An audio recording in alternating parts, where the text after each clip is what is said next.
Alhamdulillah alladzi anzalal Qur'an hudan linnas wa bayyinatin minal huda wal furqan.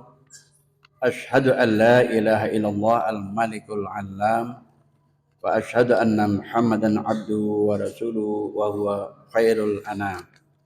Allahumma shalli ala Muhammadin wa ala alihi wa ashabihi wa man tabi'ahu bi ihsanin ila akhir zaman, amma ba'd. Para jamaah salat Isya dan tarawih di Masjid Nurul Amal yang dirahmati Allah Subhanahu wa taala. Alhamdulillah, kita bersyukur kepada Allah sampai saat ini kita masih banyak diberikan nikmat oleh Allah, sehingga dengan kenikmatan dari Allah Subhanahu wa taala kita dapat melaksanakan aktivitas kita dalam rangka untuk mengabdi kepada Allah Subhanahu wa taala. Dan alhamdulillah Allah berikan kita panjang umur, kemudahan-kemudahan sehingga kita bisa bertemu dengan Ramadan tahun 1445 Hijriah. Semoga kita senantiasa diberikan kesehatan, panjang umur, kemudahan sehingga dapat melaksanakan ibadah semaksimal mungkin di bulan Ramadan, bulan yang penuh berkah. Para jamaah yang dirahmati oleh Allah Subhanahu wa taala, kultum pada malam ini saya ingin sedikit membahas tentang pentingnya niat dalam setiap perbuatan semata-mata hanya untuk Allah Subhanahu wa taala. Berkaitan dengan tema tersebut, Allah Subhanahu wa taala berfirman dalam surat Al-Bayyinah, A'udzu billahi minasyaitonir rajim. Wa ma umiru illa liya'budullaha mukhlishina lahuddin. Tidaklah mereka diperintahkan untuk beribadah kepada Allah kecuali atas dasar keikhlasan semata-mata untuk mengikuti tuntunan agama Allah Subhanahu wa taala. Kemudian dalam surat Ali Imran ayat 29, Allah Subhanahu wa taala berfirman, A'udzu billahi minasyaitonir rajim. Qul in tukhfu ma fi sudurikum atubduhu ya'lamullah. Katakanlah Muhammad, in tukhfu ma fi sudurikum, jika engkau rahasiakan apa yang ada di dalam dadamu atau engkau tampakkan, ya'lamullah, Allah mengetahui.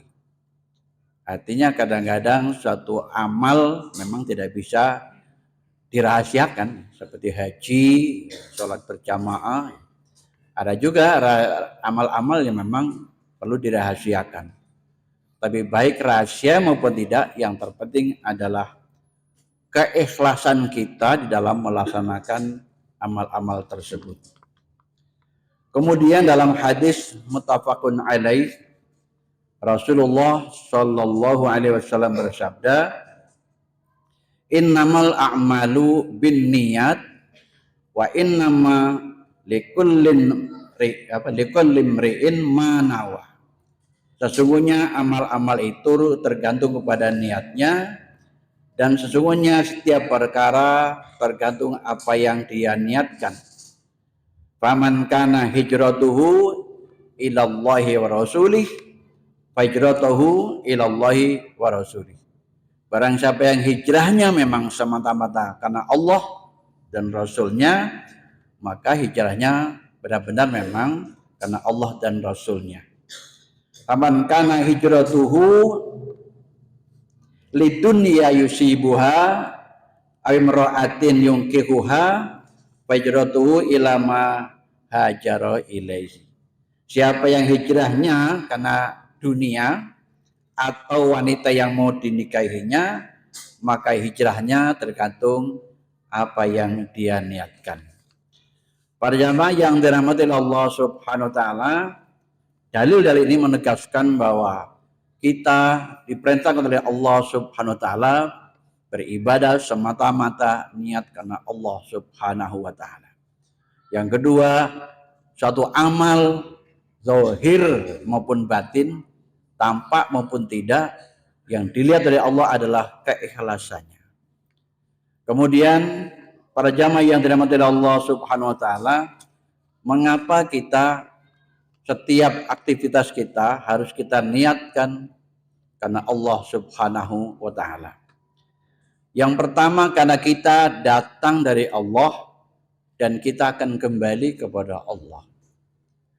Dalam surat Al-Baqarah ayat 28, kaifa takfuruna wa antum amwata fa ahyakum summa yumitukum summa yuhyikum summa ilaihi turja'un. Bagaimana engkau kufur kepada Allah padahal engkau tadinya mati, kemudian Allah hidupkan, kemudian Allah matikan, kemudian Allah hidupkan, dan kepada Allah semua dikembalikan.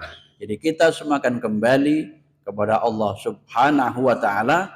Tentunya kembali tidak membawa cek kosong, tapi akan ada tuntutan tanggung jawab kita selama kita berada di dunia ini.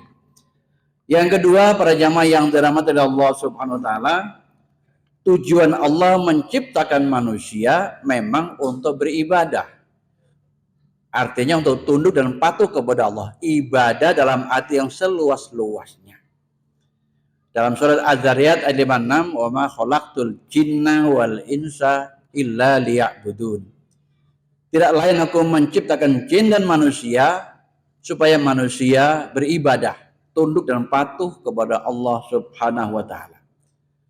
Kan itu Nabi Ibrahim menegaskan dalam surat Al-A'raf, inna sholati wa nusuki wa mahyaya wa mamati lillahi rabbil alamin. Sesungguhnya sholatku, ibadahku, hidupku, matiku hanya untuk Allah Subhanahu wa ta'ala. Kemudian yang ketiga, bahwa ternyata semua makhluk itu bergantung hanya kepada Allah. Allahus Samad.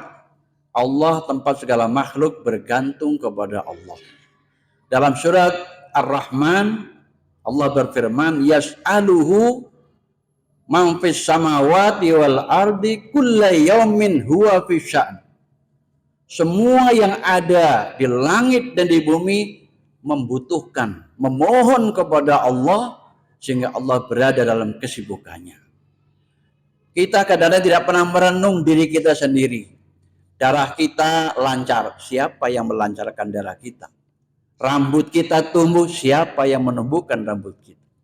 Mata kita melihat dengan mudah, siapa yang memudahkan itu?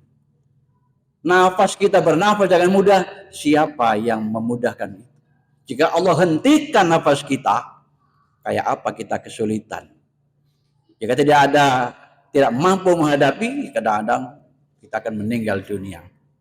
Hadirin yang dirahmati Allah Subhanahu wa taala, karena itu Allah murka kalau ada manusia yang bergantung kepada selain Allah. Karena semuanya bergantung kepada Allah. Tapi dia malah minta kepada yang lain, tentunya Allah murka. Kemudian yang keempat, hadirin yang dirahmati Allah Subhanahu wa taala, semua ibadah yang kita niatkan semata-mata karena Allah bernilai atau berpahala di sisi Allah Subhanahu wa taala. Sehingga kalau kita niatkan semua karena Allah, maka dalam hidup kita ini, bahkan tidur kita, usaha kita, dan lain sebagainya, tidak ada yang sia-sia di hadapan Allah Subhanahu wa ta'ala. Bahkan musibah yang menimpa pun tidak ada yang sia-sia di sisi Allah Subhanahu wa ta'ala.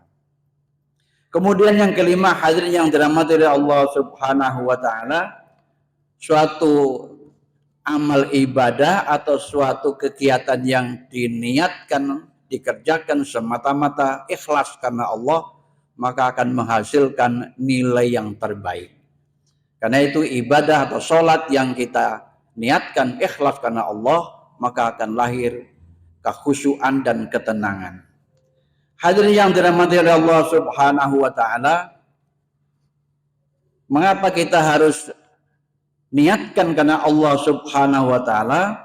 Karena kalau kita mengerjakan amal ibadah semata-mata niat karena Allah, setan tidak akan mampu menggoda kita. Karena dalam surat Al-A'raf, ketika iblis dikutuk oleh Allah, dia bersumpah akan mengganggu manusia dari depan, dari belakang, dari kanan, dari kiri.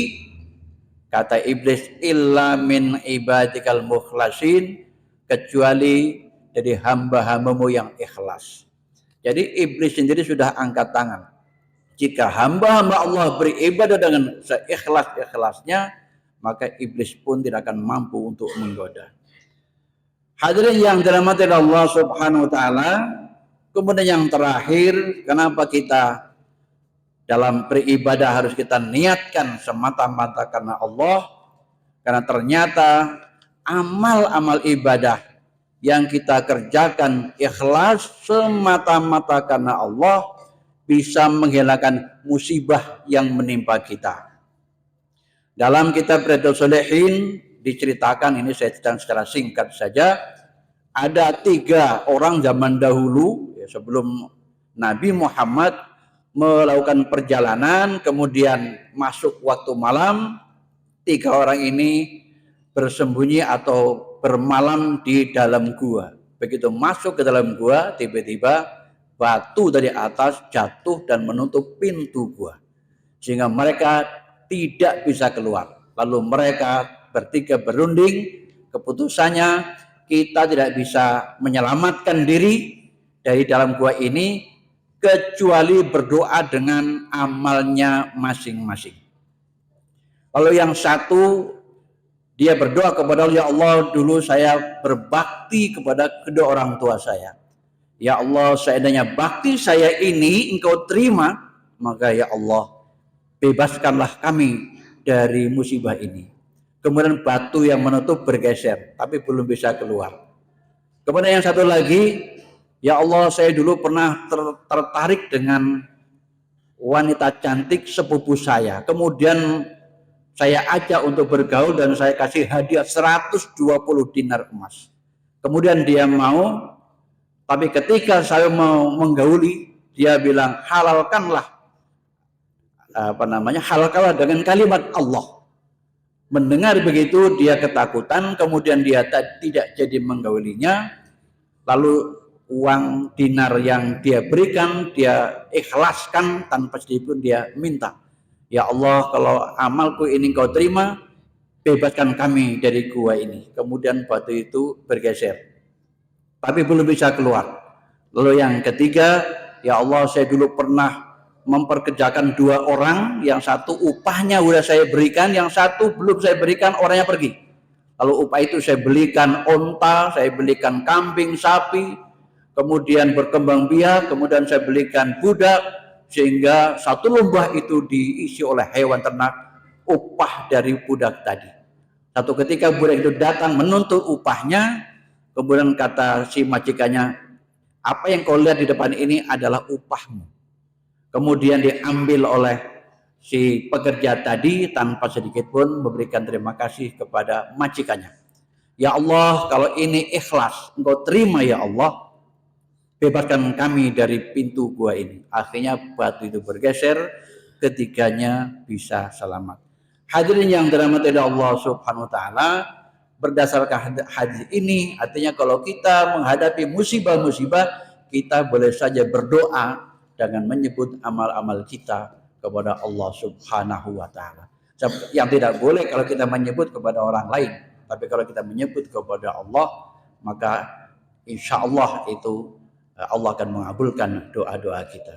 Itu barangkali para jamaah yang dapat saya sampaikan. Mudah-mudahan dengan kajian ini mendorong kita untuk meniatkan hidup kita dari tidur sampai bangun tidur semata-mata hanya untuk Allah Subhanahu wa taala, sehingga seluruh yang kita kerjakan bahkan tidur kita semua bernilai ibadah di sisi Allah Subhanahu wa taala.